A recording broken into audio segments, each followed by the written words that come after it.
hopeful new day to learn, relearn, heal, and grow on to every priceless existence that is somehow connected on the same planet. This segment is specifically about continuously accepting healthy accountability and taking ownership over your own healing.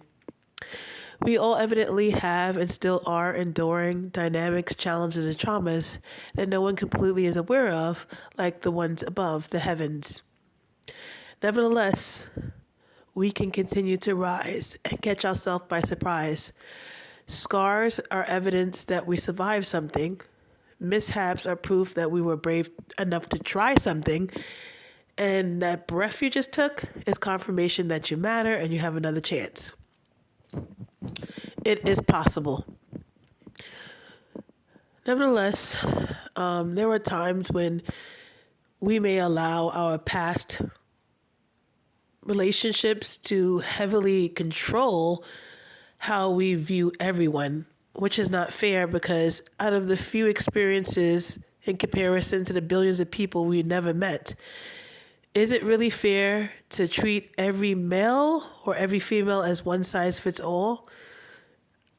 Well, in wholehearted prayers and continuous wholehearted prayers and supplication, please be honest with yourself. In addition to that, to act like you're dying or your life is over after a relationship exhibits to not consistently coincide is an opportunity for you to do some healthy self-reflection as to why you were primarily in that relationship. Maybe it wasn't like that in the beginning, but along the way, maybe there was some unhealthy codependency. And that person, that individual, if they decide to dabble into things that are habitually unhealthy and toxic and dishonest, you can't control what they decide to do. All you can do is control yourself continuously rising up and moving forward. This too shall pass. And getting back to the point of unhealthy codependency, why do you feel like you're going to die or like your life is over or you just continue to be dabble around and be captivated and being enslaved by your bitterness? Why do you feel some kind of way for a long period of time? It's okay to ask yourself that because they didn't grace you with this priceless life. You know, the ones above the heavens evidently did grace you with this miraculous existence that no human can exactly duplicate. And just because a relationship did not profess to work out doesn't mean that it represents your value. It does not represent your value. And even if you did play a part in regards to the relationship not proceeding, it doesn't mean that you have to forever shame yourself or anyone else. We all have opportunities to continuously learn, relearn, heal, and grow on if we foster and choose. And everything evidently is not always someone else's fault. That's highly unlikely. And there are times we are going into relationships using people as well. You may not use them for money or for, pardon me, obvious other reasons, but we can be using them as, in a sense that if you love me, I will love myself, or being heavily codependent in a perspective where it makes the other team member in the relationship feel overwhelmed, like they always have to be responsible for your happiness, when ultimately we are responsible for our happiness.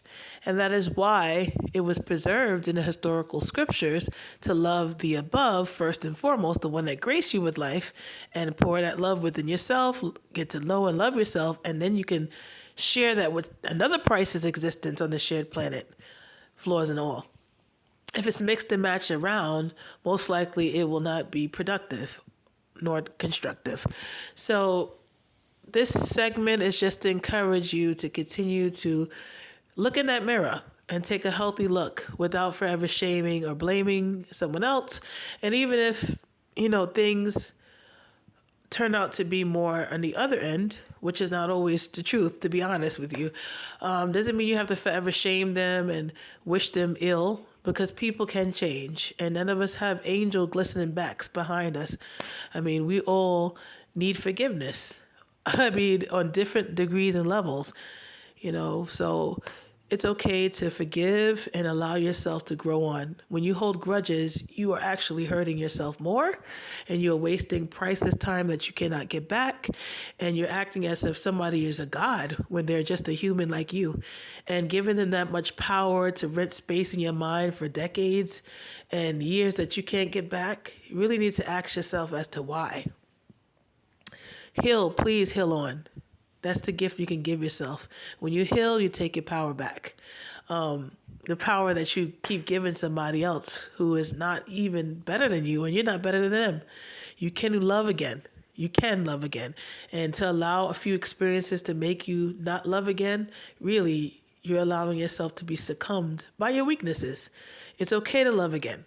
And that starts above the heavens and within.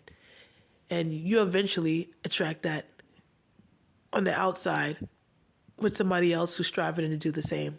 And nothing is a waste if it added to the person you are and helped you to become more seasoned, excuse me, my allergies, and it helps you to be able to continue to thrive and survive. Much love, everyone. Take care.